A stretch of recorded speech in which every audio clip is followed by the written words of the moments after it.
அரசை கண்காணிக்கும் இயந்திரமாக ஊடகம் உள்ளது. அதைத்தான் ஜனநாயகத்தின் 4வது தூண் என சொல்கிறோம்.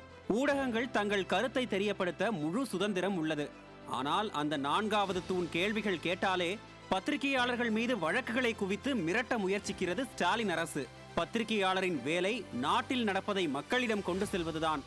ஆனால் ஃபெயிலியர் மாடல் ஆட்சியில் என்ன நடக்கிறது? இந்த ஆட்சியில் நடக்கும் அநியாயத்தை பற்றி பேசினாலே அவர்கள் மீது வழக்குகள் பாய்கிறது. அது மட்டுமல்ல, பத்திரிகையாளர்களை மிரட்டுவது தொடங்கி வீட்டில் சாக்கடை ஊற்றி அட்டூழியம் செய்வது வரை இங்கு நடக்கும் அராஜகத்தை லிஸ்ட் போட்டால் பல அடிஷனல் ஷீட்டுகள் தேவைப்படும். சமீபத்தில் பத்திரிகையாளர்கள் ஃபெலிக்ஸ், சவுக்கு சங்கர் ஆகியோர் ஒரு யூடியூப் வீடியோ வெளியிட்டதால் 16 வழக்குகள் போடப்பட்டு கோவை நீதிமன்றத்தில் குற்றப்பத்திரிகை தாக்கல் செய்யப்பட்டது. இது நீதிக்கே முரணானது என்று சுட்டிக்காட்டி உச்ச நீதிமன்றத்தை நாடியுள்ளார் ஃபெலிக்ஸ். அரசு பழிவாங்கும் அரசியலில் ஈடுபடுகிறது. ஒரே வீடியோவுக்கு 16 வழக்குகள் எப்படி சாத்தியம் என ஃபெலிக்ஸ் தரப்பு உச்ச நீதிமன்றத்தில் வாதத்தை முன்வைத்தது. அதன் அடிப்படையில் இவ்வழக்கை விசாரித்த உச்ச நீதிமன்ற நீதிபதிகள் 15 வழக்குகளுக்கு தடை விதித்து தலைமைச் செயலாளர், உள்துறை செயலாளர், டிஜிபி ஆகியோர் பதில் மனு தாக்கல் செய்ய உத்தரவு பிறப்பித்துள்ளனர். ஒருபுறம் பத்திரிகையாளர்களின் கருத்து சுதந்திரம் இந்த ஸ்டாலின் மாடல் அரசினால் பறிக்கப்பட்டு வழக்குகள் குவிகின்றன.